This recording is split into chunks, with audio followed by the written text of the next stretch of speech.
네, 교재는 3583페이지. 3583페이지 보시면 하단에 양쪽 가로 3번이 나옵니다. 3번. 교훈과 찬양 및 간구시라고 그렇게 나오죠. 결국은 이제 간구인데, 간구하는 가운데 이제 백성에 대한 교훈도 나오고, 다시 말해서 어려움을 주시는 이유가 무엇인지를 가르쳐주는 교훈이죠. 지금 어려운 일 가운데서 언약대로 구원해달라는 간구가 핵심이니까, 그렇기 때문에 하나님께서 우리에게 어려움을 주시는 이유가 뭔가에 대한 그런 교훈을 곁들여서 계속해서 그런 어려움을 주어도 여호와 하나님을 찬양하는 그런 찬양과 더불어 하나님 앞에 간구하는 내용이 32편으로부터 37편까지 나옵니다. 지금 양쪽 가로 3번은 결국 앞에서 우리가 이미 언급한 대로 하나님께서 잊으셨을 때 드리는 그런 기도 내용 속에 마지막 세 번째 나오는 내용이죠. 그 내용을 우리가 지금 마무리해 보려고 37장까지.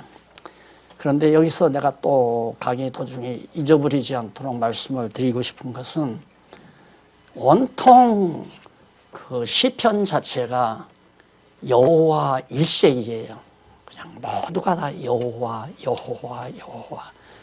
그러니까 이 시편은 물론 다른 성경도 매우 중요하지만 예수님도 시편을 많이 인용을 했잖아요. 인용을 했는데 시편이 매우 중요하거든요. 물론 다른 것도 다 중요하지만, 그런데 특별히 시편에서 여호와라는 이름을 아주 많이 그냥 절절마다 나오다시피 하죠. 이것은 매우 중요한 사건입니다. 왜냐하면 우리 성경신학 자체가 여호와 계시라고 하는 대주제에 대한 아주 걸맞는 중요한 내용이라고 그렇게 생각을 해서 다시 한번 언급해 드리는 겁니다. 그러면 그 교훈과 찬양 및 간구시기 때문에 이 내용 가운데는 이거 따로따로 교훈 따로 하고 찬양 따로 하고 그 다음 이제 막 간구를 따로 하고 있으면 막 동그라미 안에다가 딱딱 그렇게 정리를 하겠지만 한 편 속에 이제 교훈도 들어있고 찬양도 들어있고 간구도 들어있는 경우가 있고, 어떤 경우는 찬양과 간구만 있는 경우도 있고 어떤 경우는 교훈과 간구만 있는 경우도 있고, 그렇기 때문에 이걸 아무려서 32편에서부터 37편까지가 교훈과 찬양 및 간구라고 제목을 붙였습니다. 이제 개략적인 설명은 지금 말씀을 드렸으니까 이제 정말 참으로 그런가, 32편에서부터 37편까지가 정말 교훈과 찬양 및 간구신가, 이것을 성경 하나하나 매 편마다 절절마다 확인해 보면서 그렇구나, 맞구나, 진짜 맞구나, 정말 교훈시로구나, 정말 찬양시, 간구시가 바로 여기에다 더불어서 함께 하나님 앞에 간구를 드리고 있구나 하는 것을 알 수가 있게 됩니다. 그러면 우선 32편 1절로 11절까지 보면 11절까지 내용이 뭐냐면 죄사함과 보호받은 의인은 여호와를 기뻐하라. 그러니까 죄사함과 보호를, 하나님께서 죄를 사해 주시고 보호해 주시는 의인들은 여호와를 기뻐하라 그 말이에요. 결국은 하나님께서 죄를 사해 주시고 의인들을, 언약 자손들을 보호해 주시는 이유가 뭔가, 결국 여호와 하나님을 기뻐하라고 하는 얘기죠. 기뻐함 가운데는 자연히 찬양이 나올 거 아니에요. 그래서 사실 하나님께서는 하나님의 백성들을 어려움 속에다 집어넣었다가 그 어려움 속에서 결국 죄를 범하기 때문에 이제 어려움에 집어넣잖아요. 따지고 보면 죄 범한 백성들을. 그래서 죄를 범할 때, 그때가 되면 하나님께서 이제 권고한 나라를 주시는 때가 되는 거죠.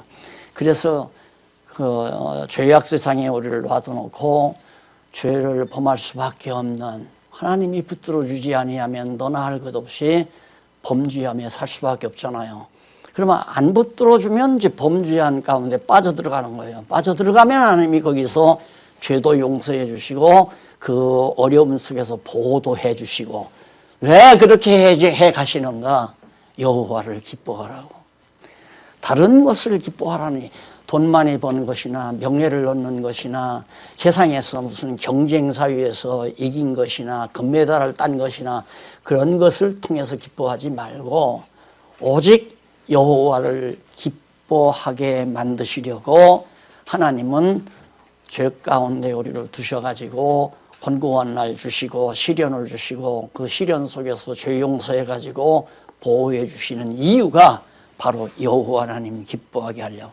그래서 제가 결국 우리들은 이 세상에 와서 사는, 하나님께서 이 세상에 보내서 살게 하신 하나님의 뜻이 뭐냐면 여호와 경외하기를 배우게 하시려 한다 하는 거 안 잊어버리셨죠? 그거 잊어버리면 안 되죠. 그거 잊어버리면 이제 우리의 삶이 흔들리는 거예요.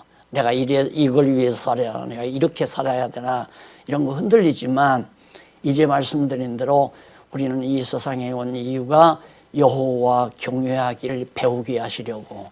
그래, 배우는 방법이 지금 이 32편에 다 나와 있는 거예요. 어려운 가운데, 죄 가운데 있는 우리들을 죄를 용서해서 보호해 준다 이 말입니다. 그래야 여호와 경외하기를 배우니까 여호와를 기뻐할 수밖에 없죠. 그래서 그게 1절로 2절에 보면 다윗이 복 있는 자가 받은 혜택에 대해서 노래합니다. 예, 복 있는 자와 의인은 같은 맥락에서 이해하시면 돼요. 의인이라 하는 말은 복받은 자고, 복받은 자란 말은 언약 백성을 말하는 거죠. 예, 언약 백성은 복 있는 자며 또한 하나님께서 의롭다고 인쳐주시는 자입니다. 그래서 복 있는 자가 받은 혜택이 뭐냐, 거기 보면 허물의 사함을 얻고, 우리들이 허물이 많잖아요. 죄는 근본적으로 이제 아담의 혈통을 타고 나와서 이제 원죄가 우리는 누구나가 다 있지만은 그 죄가 행동으로 드러나는 것이 허물이라고 그랬잖아요. 그러니까 우리가 허물이 없더라도 안에는 여전히 육체가 있는 한은 죄가 그대로 존재하는 거예요. 우리 안에 죄가 존재하는데 이 죄가 행동으로 옮기게 하는 원동력이거든요. 그래서 바울이 아무리 자기는 죄를 안 지려고 해도 자기 안에 있는 죄가 자기를 죄 가운데로 이끌어 가더라 이 말이에요. 그러니까 오라 참 괴롭다 이 말이야. 하기 싫은데 죄가 자꾸만 죄 가운데로 우리를 이끌어 가니까 허물을 가지고 살 수밖에 없는, 그래서 죄와 허물이 다르다고 내가 그랬잖아요. 그런데 하나님께서 허물을 사해 줬다 이 말이에요. 아마 이게 다윗의 시인데 다윗이 아마 그 아내 밧세바를 강간한 사건을 근거로 해서 부르지 않았나. 이게 이제 사무엘하 11장에 나오는 내용이죠. 서문에 나오잖아요. 그러니까 사실 남편 죽이고 그 아내를 뺏어온 죄악이라고 하는 것은 허물치고는 정말 엄청난 허물 아니에요. 가장 치졸한 허물이죠. 허물인데 이런 허물을 다윗은 잊어버릴 리가 없죠. 자기 생애에서. 하나님 나단 선지자를 통해서 책망도 듣고 했기 때문에. 그런데 그걸 용서하면 뒀다면 그걸 하나님이 다 사해 주시고 그 죄 허물을 사해 주시고 용서해 주시는, 그래서 그 죄 다리움을 받은 자는 복이 있도다. 자기 자신이 복이 있다는 얘기죠. 어찌 다윗뿐이겠어요. 우리도 다 그런 거 아니겠어요? 우리 허물 없는 사람이 어디 있어요? 그래서 제가 이렇게 가끔 생각하다 보면 자기를 안다고 하는 것이 제일 먼저 1차적으로 등장하는 것이 뭐냐면 남의 허물을 들추지 않는 것. 이게 이제 아주 뼈저리게 다가오더라고요. 내가 자신을 안다. 나는 내가 누구인가를 안다 했을 때 남의 허물을 들추지 않는다는 거예요. 왜? 나만 허물이 있는 게 아니라 다 허물이 있는 건데 상대방의 허물을 들추어낸다는 말은 자기 자신을 향해서 정죄하는 거나 똑같단 말입니다. 허물 없는 사람이 없으니까. 그래서 다윗도 정말 엄청난 허물을 하나님께서 덮어주시고 가리워주시고 자기를 보호해 주시는 하나님께 정말 자기는 복 있는 자다. 그러면서 하는 얘기가 마음에 간사가 없고 여호와께 정죄를 당치 않는 자는 복이 있도다. 두 가지예요. 죄 허물을 가리움 받는 자, 그 다음 마음에 간사가 없고, 마음에 간사가 없다는 말은 거기 밑에 보면 간사란 말이 무슨 뜻이냐면 속이지 않는다는 얘기예요. 간사가 없고, 그 말은 곧 여호와를 속임이 없고. 이게 이런 걸 봐도 사실 간사스러운, 자기는 친절하다고 하지만 너무 얼굴이 간지러울 정도로 간사를 떠는 것은 속이려고 그러는 거죠. 뭔가 그 사람을 이용하고 싶고 그 사람을 도움받고 싶고. 그래서 이 간사스러움이라는 것은 참 치졸한 행위인데 그게 없어진다고 하는 거. 누구한테 아첨할 필요도 없고 누구를 속이려고 할 것도 없고. 남한테 아첨하는 것은 자기 내면을 갖다가 숨기는 거거든요. 숨기면서 밖으로 아주 막 좋아하는 척, 사랑하는 척 이렇게 간사를 떠는 것, 이런 것들이 없어지게 된다. 그러니까 하나님 여호와를 속일 수 없는 분인데 속이지 않는다. 그런 맥락에서 지금 쫙 시작이 되는 겁니다. 자, 그러면서 이 3절로 7절에 보면 86페이지, 3586페이지 제일 상단, 다윗이 자기의 고통을 진술하며 여호와의 구원에 대한 확신을 노래합니다. 자기가 굉장히 지금 고통스러워한다 이 말. 다른 시편에 보면 벽에가 눈물로 젖어서 곰팡이가 날 정도로 그렇게 바울이 괴로워했다고 그래요. 사실 얼마나 괴로웠겠어요. 그리고 그 아내하고 지금 뺏어온 아내하고 같이 살고 있고 그 아내를 통해서 솔로몬을 낳았고. 그런데 또 하나님은 참 묘하죠. 왜 하필이면 본초의 몸에서 난 아들로 다윗의 왕위를 계승하도록 하면 얼마나 좋아요. 그러면 우리의 입장에서는 해석을 하면 만약에 다윗이 남편 죽이고 밧세바를 안 업어도 왔으면 다윗 왕조가 끊겼을 거 아닌가. 이런 문제를 어떻게 해석하느냐 이 말이에요. 도저히 인간의 상식으로는 해석이 안 되죠. 그러나 하나님 편에서 보면 바로 여호와를 기뻐하게 하려고 도저히 인간으로서는 해서는 안 될 허물을 간직한 다윗을 하나님이 용서해 주시고 보호해 주시는 것. 바로 복을 주신 이유는 여호와를 기뻐하라고. 그렇기 때문에 다윗이 부른 찬양이 노골적으로 다윗의 시라고 나온 것도 한 50여 편이 넘지만은 그 외의 것도 다윗의 시가 명시되지 아니한 다윗의 시가 너무 많은 거예요. 그러니까 우리 신앙인들이 기초적으로 결국 성경을 알면, 하나님을 알면 자기를 아는 건데, 하나님을 모르면 자기가 누군지 모르죠. 하나님을 알면 자기를 아는 건데, 자기를 아는 정도라면 남의 허물을 들추지는 않는다. 남을 비난하고 욕하고 험담하고 남을 갖다가 그 취약한 부분, 그들의 실수와 잘못을 들추어서 완전히 그냥 이 지상에서 막 이렇게 짓밟아 버리려고 하는, 남을 사람이 하나도 없어요. 남을 사람이. 그래, 나 처음에 이거 뭐 안 된 얘기지만 문 대통령이 뭐 한 사람은 장관 말탁 안 한다 딱 선언해. 아이 장관 이제 올무 걸렸다. 올무 걸렸다. 아니나 다를까 올무 걸리잖아. 어디가 있어요? 자기가 말한 대로 뭐 부동산 투기 안 하고 뭐 너 하사고 안 지르고 세금 보탈 안 하고 군대 갔다 오지 않고 뭐 조간 다 해놓고는 그런 사람은 장관 말탁 하나 했다 하고 해보니까 똑똑한 사람일수록 더 그런 일들을 많이 저질렀다 이 말입니다. 그래 있나요? 없어요. 교회도 마찬가지입니다. 허물 없는 사람 장로시키고 허물 없는 사람 집사시키려면 한 사람도 없죠. 목사도 마찬가지고. 문제는 정말 하나님을 바르게 알았느냐가 중요하잖아요. 하나님을 바르게 알면 자기를 알게 돼 있고, 자기를 알게 되면 남을 판단하거나 비난하거나 허물을 주어내는 어리석은 행위는 안 하게 되고, 그래서 서로 용서하는 사랑의 행위가 교회를 통해서 이루어지는 이유가 거기에 있는 거거든요.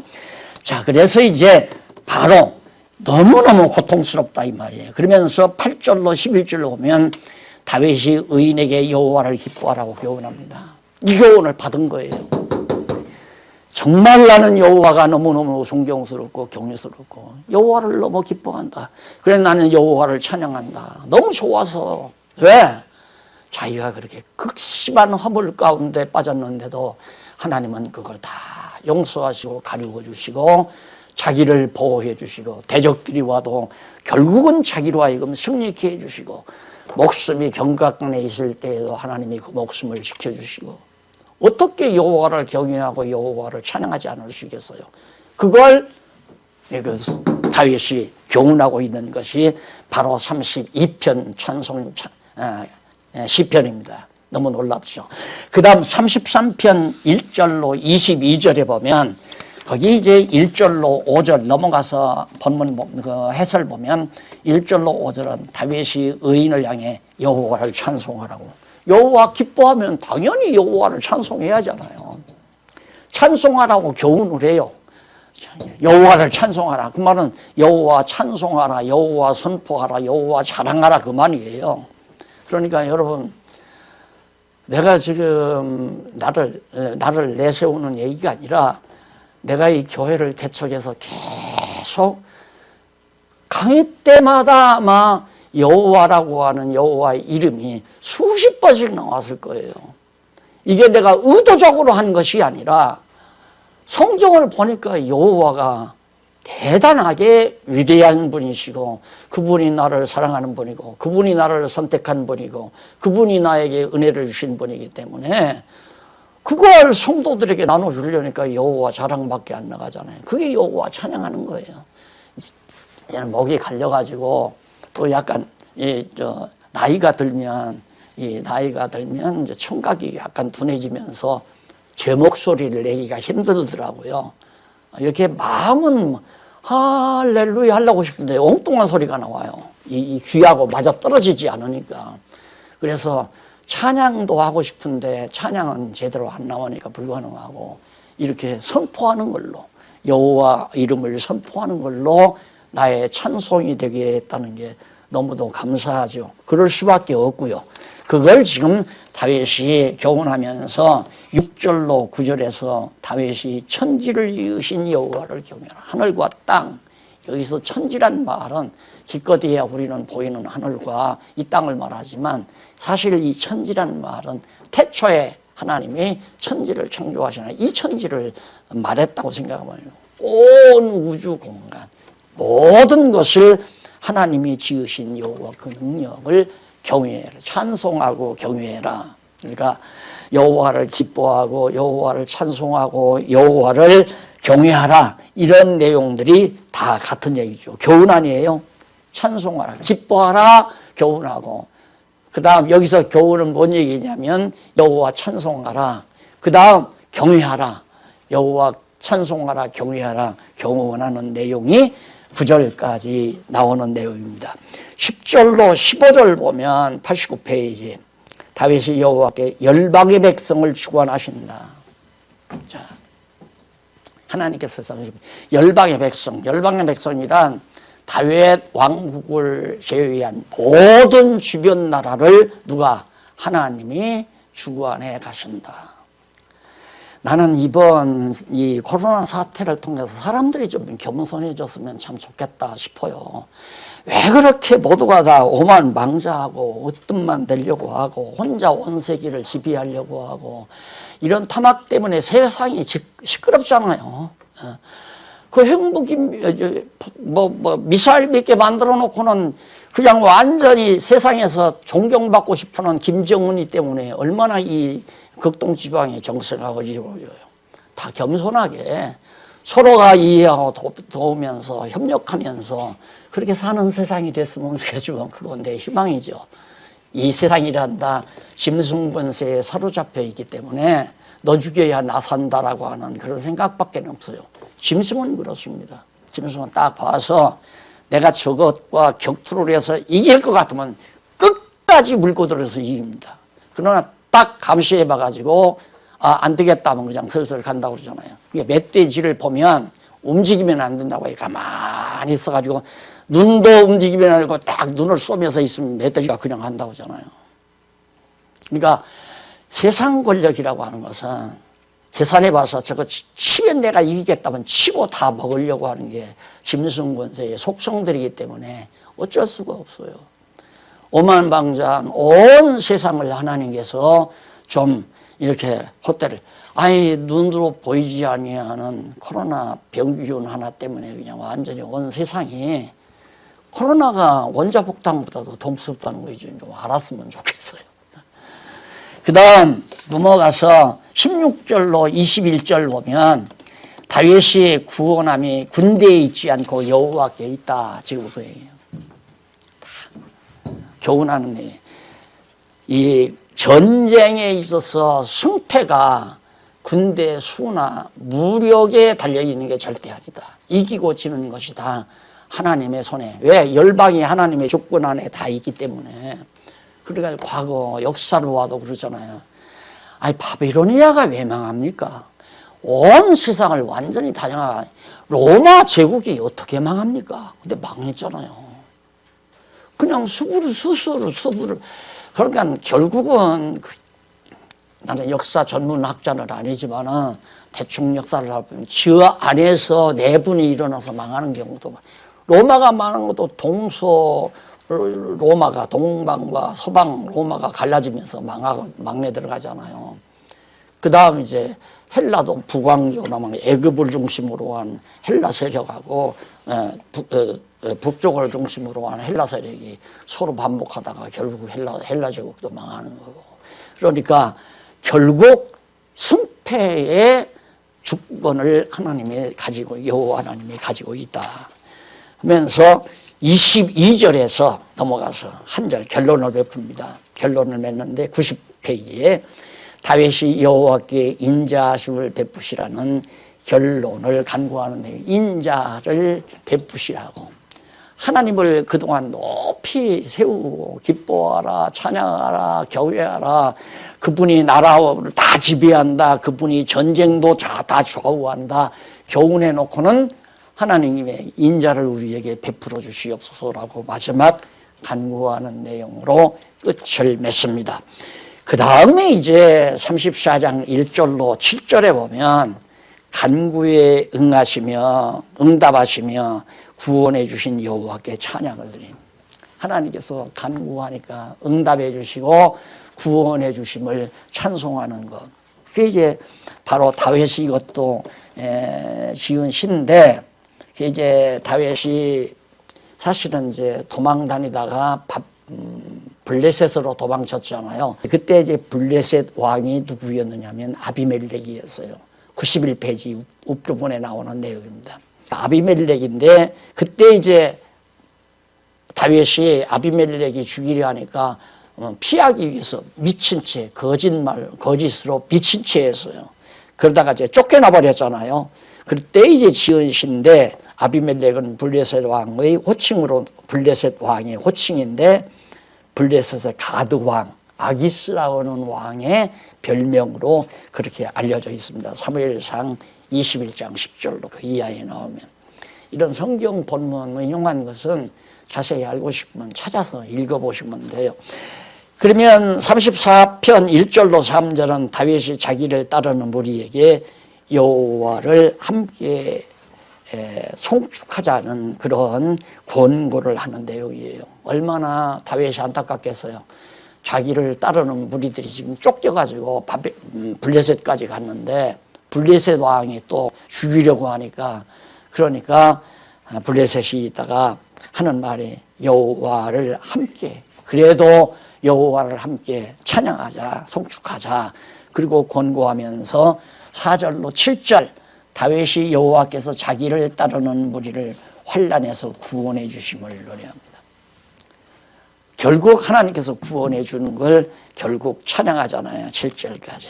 그러니까 하나님은 그렇게 허물 많은 허물대로라면 다윗이 지옥을 제일 먼저 가야 돼요. 이 우리나라는 어쩌다가 아주 그냥 다른 남자하고 살려고 남편 죽이는 여자도 있고, 다른 여자하고 살려고 다른 자기 아내 죽이는 남편도 더러더러 어쩌다가 그래 아주 그런 고약한 사람이 나오지만, 다윗은 일찍이 그런 일을 했기 때문에 행위대로라면 지옥을 제일 먼저 가야 될 사람이죠. 34편 4절로 22절은 의인을 구원해 주시는 여호와를 경외하라고 교훈합니다. 여호와 또 나오잖아요. 앞에서도 여호와 경외하라, 기뻐하라, 여호와를 찬양하라. 전부 그거예요. 결국은 이 세상에서 일어나는 모든 좋은 일이든 불길한 일이든 어떤 일이든 간에 지금 우리가 겪고 있는 이 코로나 이런 일들도 모두가 다 경제 파탄 이런 모든 일들도 가정의 여러 가지 어려운 일들도 전부가 다 여호와 경외하기를 배우게 하시려는 하나님의 섭리라는데 딱 초점을 맞춰가지고 해석해 가면 확 너무 분명하고 확실하게 해답이 딱 떨어지잖아요. 왜 그럴까? 내가 뭘 잘못해서 그러나? 내가 무엇을 잘못 안 했는데 왜 하나님은 나는 다윗과 같이 이렇게 험한 죄는 안 졌는데 왜 하나님이 나를 대적들로 하여금 가정을 망하게 하고 내 사업을 망하게 하고 내 하는 일을 방해붙이게 하고 왜 이러시나? 해답이 안 떨어지죠.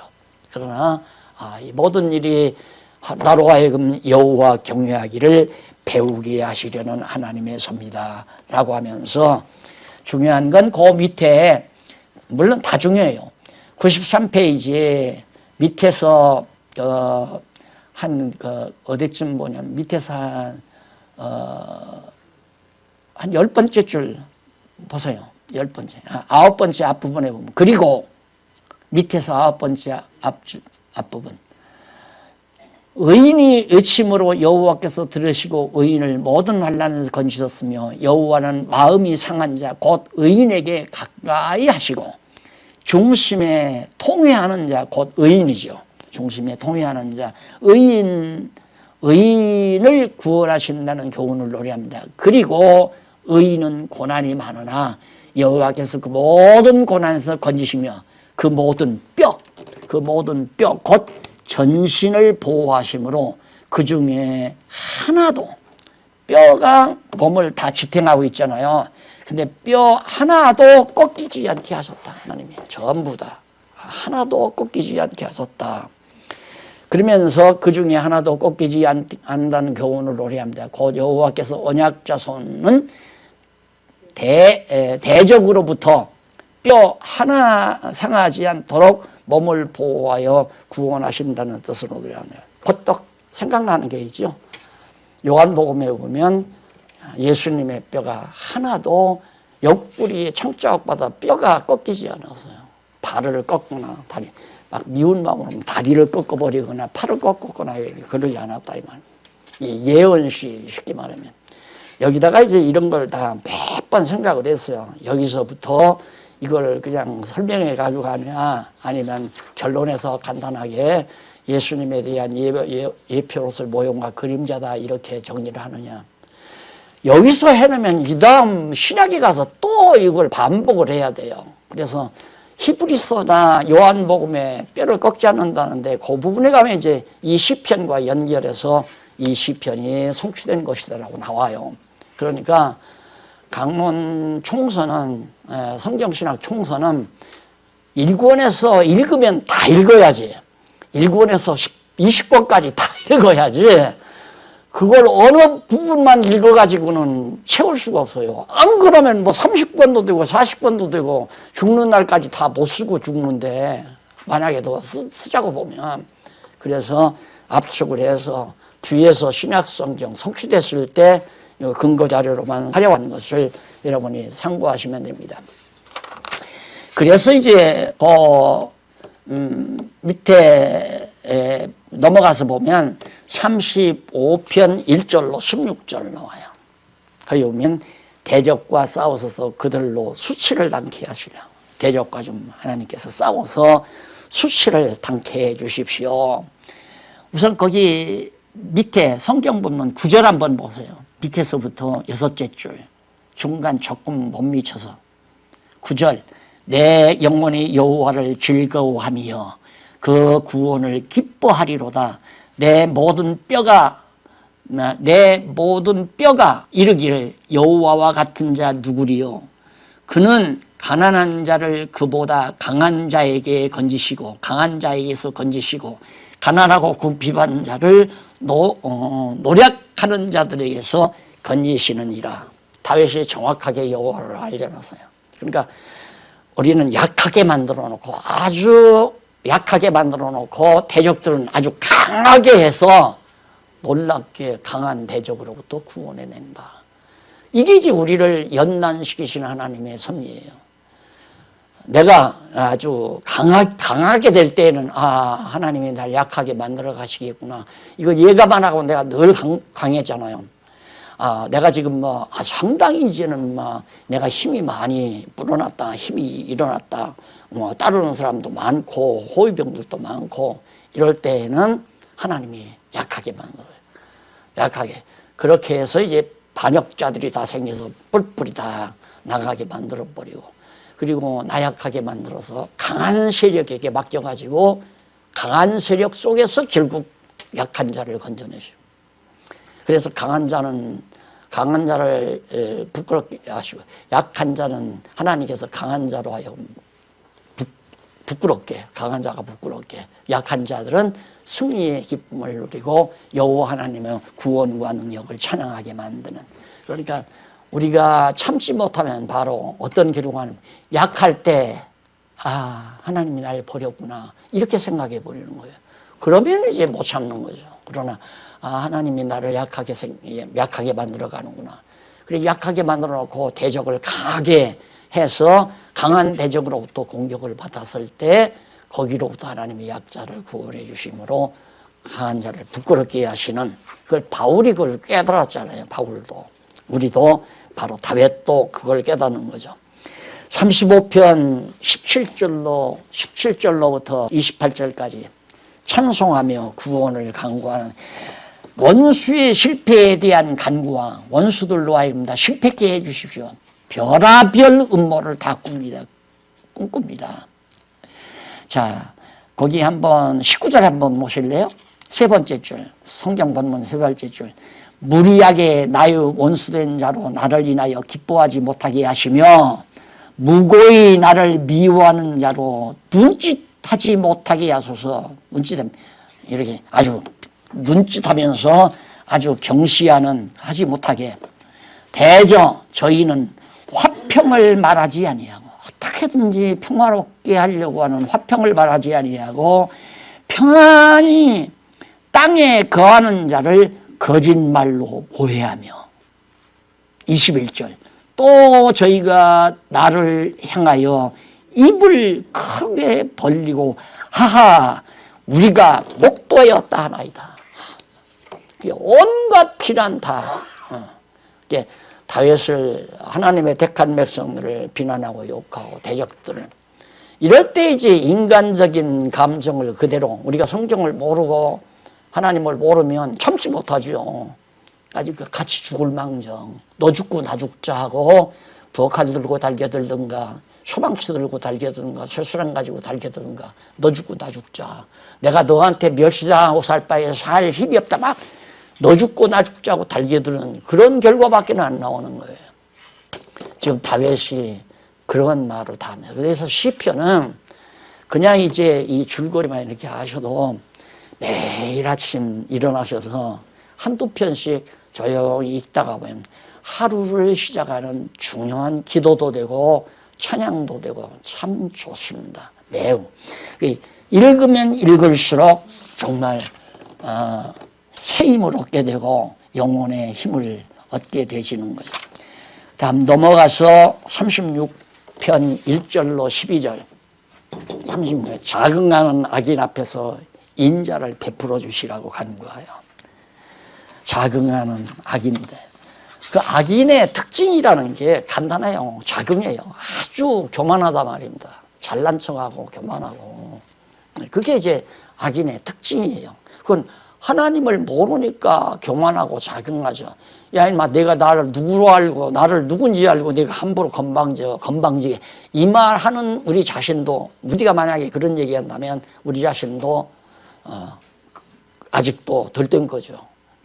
멸시하면, 당연히, 너 아주 그 사람이 나를 멸시하는 것이 이 핵심이 아니라, 그 사람이 자만한 거, 오만하고 오만방자한 그 사람의 모습이 측은하고 불쌍하게 보여야죠. 안 그래요?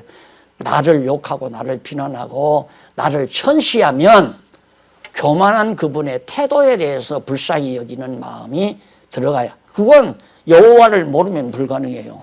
여호와를 아는 지식이 있으면 그게 가능한 거죠. 야, 이놈아, 네가 뭐 그렇게 하나님 앞에 잘난 척하고 난리냐. 불쌍하게 여기는 마음이 나올 수밖에 없는 거죠. 그래서 자긍하는 악인 앞에서 인자를 베풀어 주십시오.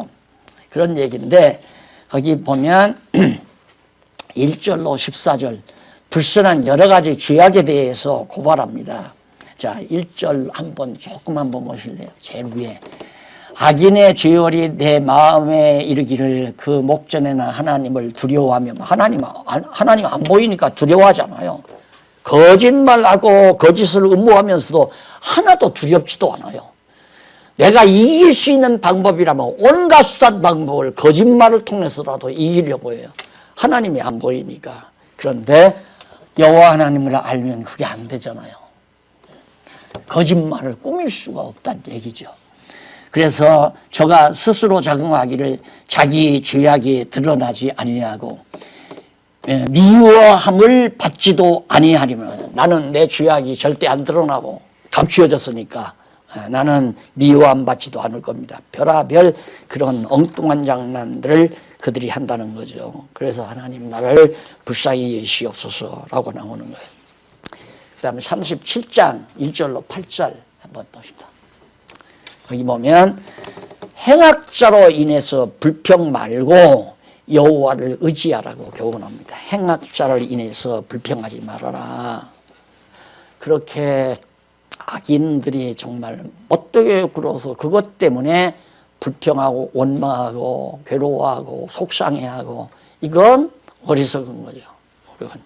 그러나 우리가 잠시라도 화가 났다. 밤 해가 지기 전에 풀으라고 하잖아요. 성경에. 분을 품어도 해지기 전에 품어라. 그러니까 빨리 여호와 하나님 생각하면서 내가 왜 이래. 하나님께서 이렇게 환경을 다 만들어 가시는 건데 이렇게 생각을 하고 자신을 추스리는 그런 지혜가 말씀의 능력으로 일어나는 거죠. 거기 보면 행악자를 인하여 불평하여 하지 말며 불의를 행하는 자를 투기하지 말고 막 투기하지 말지어다. 저희는 풀과 같이 속히 배임을 볼 것이며 푸른 채소같이 쇠잔할 것이미로다. 여호와를 위하여 선을 행하라. 땅에 거하며 그 성실로 식물을 삼을지어다. 여호와를 기뻐하라. 저가 내 마음의 소원을 이루어 주시리로다. 다 나오잖아요. 정말 견디기 힘든 모멸감을 받았다 할지라도 정말 여호와를 기억하고 찬양하는 마음. 그 다음 37편 9절로 22절에 보면 의인과 악인의 결국 의인은 복받고 악인은 벌받는다는 결과에 대해서 쭉 설명하는 내용이 그래서 의인이 받을 복과 악인이 받을 형벌에 대해서 가르쳐 줍니다. 그 12, 9절 대저 행악자는 끊어질 것이니 여호와를 기대하는 자는 땅을 차지하리로다. 땅을 차지한다는 말은 국토, 이스라엘 하나님 나라 땅을 차지한다. 잠시 후에 악인이 없어지니 내가 그곳을 자세히 살필지라도 없으리로다. 결국 하나님께서 의인을 악인을 통해서 연단시킨 다음에 의인을 멸하고 악인으로 하여금 평안함을 주시는 거죠. 그런데 문제는 이제 평안했을 때에 또 문제가 되는 거예요. 편안하면 내 손이 이걸 이루었다. 자, 그러면 나라가 편안하면 서로가 이 국가 건설의 주모자가 누구라는 거야. 애국자가 누구라는 거야. 서로 내가 했다, 우리 아버지가 했다, 너 아버지가 했다, 이걸로 난리 치잖아요. 그러나 국난이 일어나 버리면 그거 다 없어져 버리죠. 예, 내가 항상 그래, 좀 평안할 때가 위험한 데다. 항상 교회도 평안할 때가 좋은데, 잘못하면 성경을 모르면 서로가 평안할 때는 높은 자리 하려고 하니까, 높은 자리. 그래서 교회가 어지러워지고, 잘 돼가면 좋은 것이 아니라 나빠진다는 사실도 우리는 경험을 통해서 얼마든지 알잖아요. 그래서 의인 받을 복, 악인이 받을 복, 저죠. 형벌. 그 다음 23절로 40절. 의인의 결국을, 의인은 어떤가? 결론적으로 의인은 실족하지 않으며 결국은 평안함과 구원이다. 결국은 모든 환난은 지나가고 다시 평안함이 오고, 정말 모든 환난에서 구원이 이루어지는 그런 결과가 나타나게 됩니다. 이 세상 나라도 그러잖아요. 한 번씩 지금 경제 파탄도 이 정도면 이제 이 세상이 유토피아가 된다. 모든 과학자들이 그런 생각이거든요. 이제는 막 과학도 발전하고 돈도 많고 얼마든지 우리가 안 죽고 영원히 살 수 있는 세상 만들 거라고 생리학자들이 그걸 지금 구상하면서 연구하잖아요. 봐라, 100세 살지 않느냐. 저기서는 120살 산다. 200년도, 300년도 살 수 있다. 그러니까 기독교가 말하는 영원히 산다는 것은 우리 과학의 힘으로 가능하다는 얘기죠. 이런 무모한, 하나님 없어도 된다. 하나님 그러니까 없다. 우리가 해야 한다. 이 얼마나 오만방자한 행위입니까? 보이지 않는 코로나 병균 앞에도, 세균 앞에도 꼼짝 못하고 벌벌벌 다 떠는 판국인데. 넘어가서 이제 징계 네 번째죠. 한쪽 가로 네 번째예요.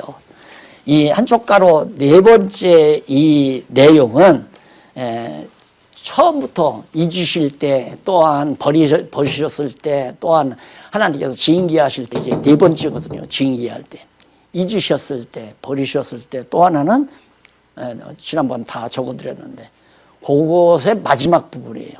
징계할 때. 그래서 이 징계는 죄에 대한 형벌이 아니고 깨닫게 하기 위한 사랑의 채찍이다. 그래서 언약 자손들에게는 징계가 없으면 사생자라고 내가 말씀을 드렸어요. 그러니까 우리에게도 반드시 징계가 있어요. 가정에도 교회에도 우리 사회에도 다 이런 징계가 따르는데, 징계는 왜? 하나님이 징계받을 짓을 할 수밖에 없는 데다 내 던져봐가지고 징계받을 짓을 하게 해서 징계해가지고 깨닫도록 여호와만을 기뻐하고 경외하고 찬양하고 그러도록 깨닫도록 하기 위해서 하는 것이 징계합니다. 징계란 말입니다. 이 징계를 예수님이 정말 십자가에 못 박혀 죽으심으로 정말 모든 구약의 이 예언이 다 이루어진 거 아니에요. 그러듯이 예수님의 고난이 우리에게 남은 고난이 있다고 그러잖아요. 우리의 남은 고난은 뭐냐면 예수님이 당하신 징계의 지체들이니까 우리 지체들에게도 각각 우리가 받아야 될 징계들이 있어요. 그게 사는 동안 우리에게 없을 수가 없단 말입니다. 지금 우리 교회가 겪는 것도 하나의 그 징계 상태라고 보시면 돼요. 당연하죠. 왜? 돈도 많아지고 국가에서 인정하는 재단 법인도 만들고 뭐 또 하고 막 성경신학 연구소도 만들고 그러니까 거기서 이제 이거 차지하려고 으뜸이 되려고. 그래서 그걸 누누이 얘기했어요. 여기 대장 없다. 으뜸 되려고 하지 말아라. 그냥 돌아가면서 그냥 행정일 봉사하는 일이니까 그렇게 하자 그러니까 거기에 완전히 눈이 휘꾸닥 돌아가지고 제일 높은 자리에 앉으려고 난리들. 38장 1절로 14절. 다윗이 여호와께 징계받을 때 고통스러움을 하서 징계가 안 아플 수가 없죠. 아버지가 회초리로 종아리를 떼는데 어떻게 안 아파요? 아프죠. 그걸 다윗이 지금 노래하고 있는 겁니다. 여호와의 주의 노로, 여호와여 주의 노로 나를 책하지 마시고 분노로 나를 징계치 마소서. 주의 살이 나를 찌르고 주의 화살 같은 막 살이 나를 찌르고 주의 손이 나를 심히 누르시나이다. 하나님께서 여호와께서 나를 이렇게 고통스럽게 하십니다. 그 말. 그리고 1절로 8절은 징계로 인한 육체의 아픔을 노래한 내용이고요. 그 다음 9절로 14절은 여호와의 징계로 인한 자기의 침묵. 여호와께서 막 징계를 하지만 자기는 아무 말 없이 침묵 과정을 이렇게 노래하는 내용이 14절까지 나와요. 그 다음 38편 15절로 22절에 보면 다윗이 여호와의 응락을 확신하며 구원하시기를 구합니다. 안 믿을 수가 없죠. 다윗은 이미 상당히 성숙했잖아요. 자기는 정말 앞에서 제일 먼저 해도 그렇게 무서운 허물이 있는데도 하나님이 다 덮고 자기를 복된 인간으로 만나서 왕으로 세워주시고, 그리고 대적들 틈에서 자기를 보호해 주신 거 경험을 통해서 알잖아요. 그러니까 내가 늘 말하지만 우리가 이렇게 성경을 강의를 통해서 배우는 것도 중요하지만 실제 생활을 통해서 그걸 험증이라고 하잖아요. 경험을 통한 확증을 얻는 거죠. 살아보니까 정말 그렇다 이거예요. 살아보니까. 뭐 여기 다 저하고 오래 계시던 분들은 알지만 저도 몇 차례 겪었잖아요. 몇 차례. 아, 이젠 끝났구나. 망했구나. 뭐 다 나도 병들어 죽을 고비도 넘겨보고. 하나님께서 다 때마다 건져서 또 일으켜주시고 건져서 일으켜주시고. 경험을 통한 이 험증은 다윗은 많이 겪었기 때문에 확실해요. 그래서 자기는 하나님이여, 나는 어떤 환난이 와도 내가 정말 믿으니까 나를 구원해 주십시오 하고 구하는 거죠. 그 다음 39편에서는 연약함을 알게 하시고 회복을 가는 거예요. 자, 이게 참 중요한 게 뭐냐면 연약함을 알게 해달라. 너 못난 주제임을 깨달아야 해. 자기 자신을 알라. 너 자신을 알라. 어느 철학자가 그랬다고 그랬죠.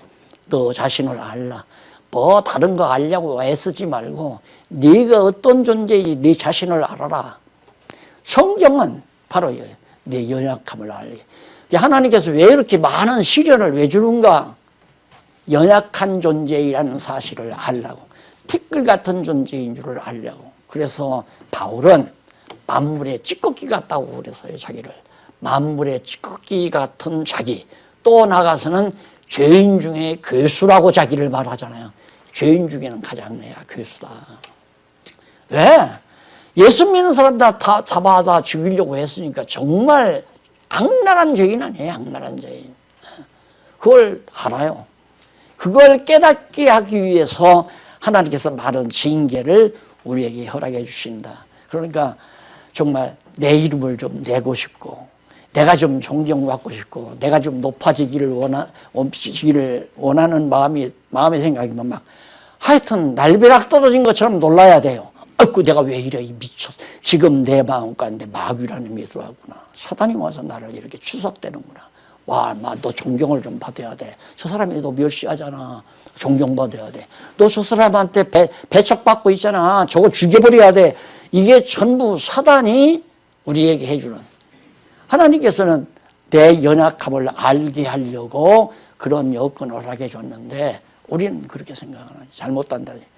그래서 주제 파악해라 그 말이죠.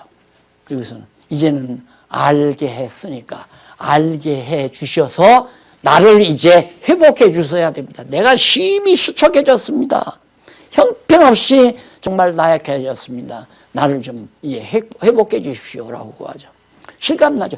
다 맥락이 같죠? 쭉, 이 맥락이 쫙, 이렇게 맥이 통하잖아요. 그 다음에 이제 40장 1절로 10절에 보면, 간구를 듣고 구원하신 많은 기적과 기쁜 소리를 내가 선포하겠습니다. 그러니까 전파한다고 하는 건 이게 막 전한다고 하는 거, 말씀을 선포한다고 하는 것은 말씀을 성경을 통해서 깨닫고 그 깨달은 것을 자기 삶 속에서 실제로 경험하고, 그래서 제가 그런 얘기를 했죠. 60살이 넘으니까 이제 좀 목회를 좀 할 수 있겠다 해요. 70이 넘으니까 60도, 아유, 60대에는 조금 유치했구나. 또 70이 넘어서 80이 되니까 요즘에 나는 80이면 그만두고 이제 책이나 쓰고 후배들이 다 맡기려고 그렇게 생각하는데 하나님이 그런 환경을 안 주잖아요. 야, 정말 이게 나이라는 것은 헛되이 먹게 하시는 게 아니로구나. 그러니까 나이가 많아진다는 건 경험을 많이 시킨다는 얘기거든요. 험증을 시킨다는 얘기입니다. 가리킨다는 얘기예요. 연약함을 알게 한다는 얘기죠. 쉽게 말하면. 그래서 결국은 하나님께서 연약하게 해서 구원해 주심으로 구원하신 기적. 야, 도저히 안 될 거 되게 만드시는 거. 아니 간단히 하나게. 나 목사 그만두려고 야 이단 처음 됐을 때 해보려고 했는데 합동측 개혁 통합 측이 그렇게 굉장히 강한 교단이란 말입니다. 거기서 교단에서 나 교단에다 고발해가지고 나를 교단에서 이제 죽이려고 경기도에서 고발했는데 나는 그냥 상소장 만나고 가만히 있었지요.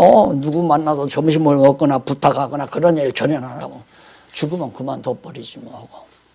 근데 7년 만에 살려나. 나는 그런 것도 전부 기적이에요.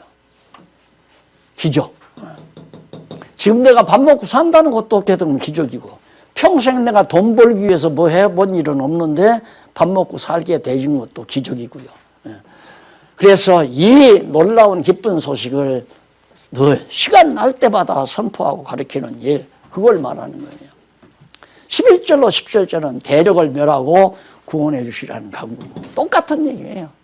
이제 날 알았으니까 내 연약한 존재, 내 미련한 존재, 내 죄 많은 나를 다 깨달았으니까 알게 하셔서 회복해 주십시오 하고 이제 회복해 주시면 그 놀라운 기적과 기쁜 소식, 이 놀라운 하나님의 말씀을 널리 선포한다는 노래, 선포한다는, 그리고 대적을 멸하고 간구해달라. 마지막으로 41편 딱 보면요.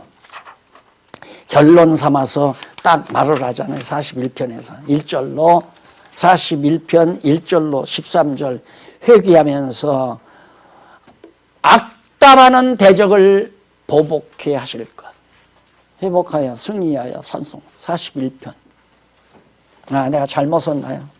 네, 잘못 썼네. 여기 회귀하면서 다윗이, 이게 다윗 쓰신데 회귀하면서 악담하는 대적을 보복해 하실 것. 악담은 뭐 하여튼 다